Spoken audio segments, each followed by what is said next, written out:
November 1963, when President Kennedy was shot in Dallas. We were traveling from Waco to the Valley for a family visit, and it was, if I recall, it was about 10 or 11 at night, and we came to a big roadblock, and I don't remember the time.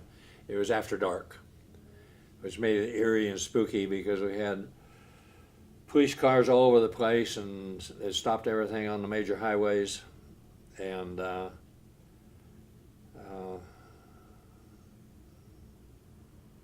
including us, of course, and search of all the cars.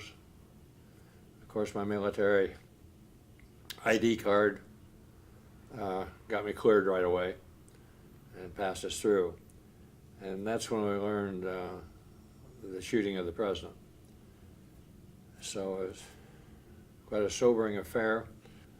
Of course, a reaction to that, not knowing any of the details, was that a run on the grocery stores.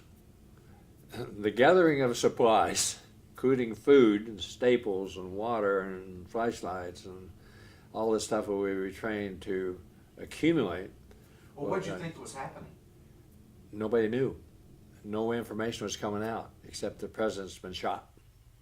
Did you think the Russians were coming? Or? We didn't know who was behind it. I bet you talked about it, though. We talked about who did this, and extensive conversations about it. Nobody had any information because no information was being released.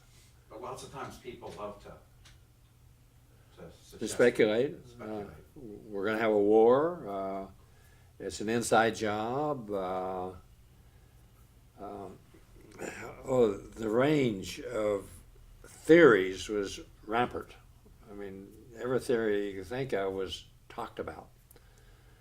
The resulting, they cleaned the grocery store shelves and the perishables and foods and everything. I mean, they literally cleaned out the stores. And of course, then it's settled down after that, and everybody had had their supplies. Just prior to moving to Waco, Marge had become the favorite child of the wing commander's wife, who was a sponsor of the Officers' Wives Club, and a mentor of all the presidents that ruled and reigned. Got us assignment to Waco to get us out of a situation there in Harlingen, which maybe I'll talk about later. Anyway. So you're saying that her social connections helped get you a good posting? Marge's social connection got me out of Harlingen to Waco, which is the only thing available at the time.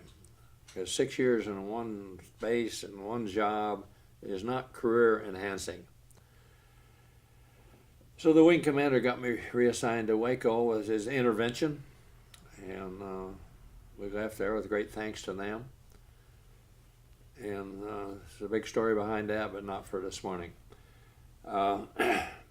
So Mike was born January 18, 1961 in Harlingen. We moved to Waco in the spring.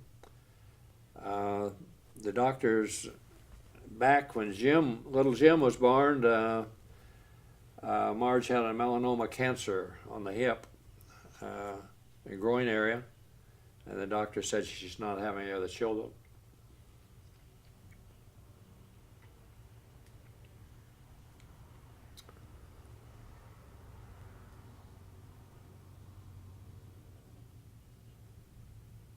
But Marge,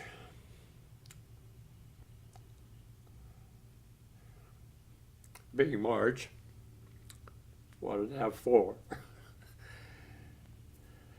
So we had Mike, and she was probably relieved that there was nothing wrong with it. She was very relieved. We were very relieved that no sign of her cancer reoccurring, because she had the cancer, the melanoma. And how did they treat that? Fortunately, the doctor that delivered young Jim recognized it, tested it, and biopsied it, and immediately in the surgery and cut it out. No radiation, no chemo, surgery at that time was the answer, and it worked. Completely got it. Now, was that because of sun exposure? Who knows what caused that? Melanoma is commonly a skin cancer, deadly skin cancer caused by sun exposure. We might say she had plenty of sun exposure, as I did during those 6 years frequenting the beaches of South Padre. So who knows? Anyway. So what were you doing up in Waco? Arriving in Waco in the spring, I continued my navigation training with a promotion to captain, and in operations, which broadened my job experiences, and at the same time scheduled and flew with the students, but I didn't have any classroom teaching responsibilities. And where were you living? And we lived on base at 310 Brooks Avenue on base. And I thought it was Brooks Lane. excuse me, wait a minute, Brooks Avenue. It was Brooks Lane, 310 Brooks Lane. I got the number right, the name right. It was Brooks Lane. And what was that like? living on base is a lot different. The bridge continued. Played a lot of bridge with the new people there. We had great neighbors because we all kind of worked in the same place.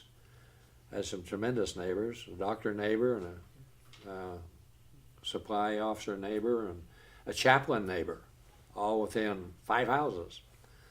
And so we had a good neighborhood.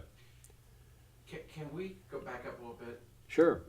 How do you remember TV fitting into your life? When did you get a TV, and was that something that you'd watch TV or go to the movies? How did mass media fit into your life? Going back to Harlingen. Okay, mass media fit into our life, particularly, well, let's start with Harlingen. Did she have a TV when you arrived? We had a black and white TV. Really didn't watch much of it. We were too busy doing other things. A lot of people watched a lot of TV. TV was a babysitter at the time. We had all these good kids programs on, and we'd plop young Jim down in his his corral, and he would learn all these things from all these good Captain Kangaroo type of programs, which are really good programming for kids. And they were great babysitters because the kids really liked them. And so mass media was occasional TV and used as a babysitting device.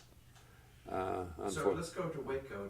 How was your life there? Graduating to Waco and going up to Waco, the life continued. Air Force Social, Air Force Bridge tournaments, Marge being very good at the Air Force Bridge tournaments, and I continued in my job. Did she still approach the Officers Club and Wives Club as a big part of what she did? She's still active in the Wives Club. We did a lot of things outside of the club in Waco. We didn't use the club in Waco like we used it in Harlingen because she was the reigning Officers Wives Club president. So if you're not in the mix, which we were not in Waco, it's a little different life. We stayed there 3 years, figuring out how to get out of Waco. And I got out of Waco by volunteering my services to go be educated.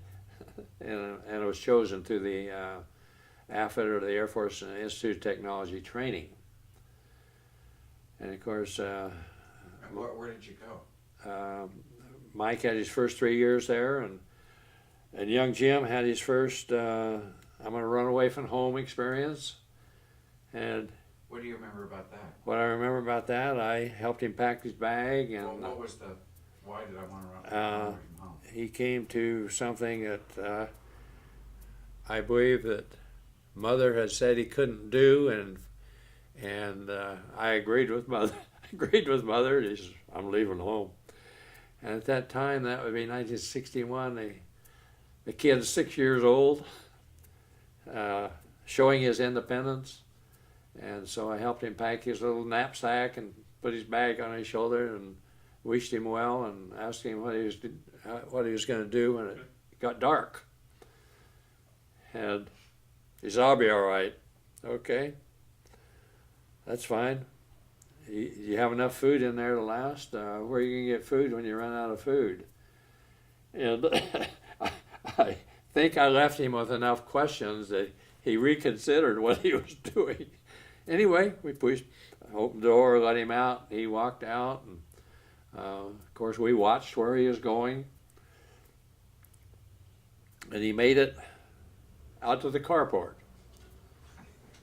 And he went around behind this big air conditioning unit in the carport and sit down on the concrete. So we watched out the window for a while. He sat there and he sat there and he sat there. "I don't believe the boy's going to leave, Marge." So I went out to the carport as if I was going to go get in the car. And I looked, and there's young Jim. I says, "What are you doing here? I thought you left." Like, get on with it, guy. Get on down the road. And he said, "Well, I've decided I don't want to go. I might run out of food. It's getting dark." So I said, "Well, come back in and unpack your knapsack and go do what your mom told you to do." So he complied and did that.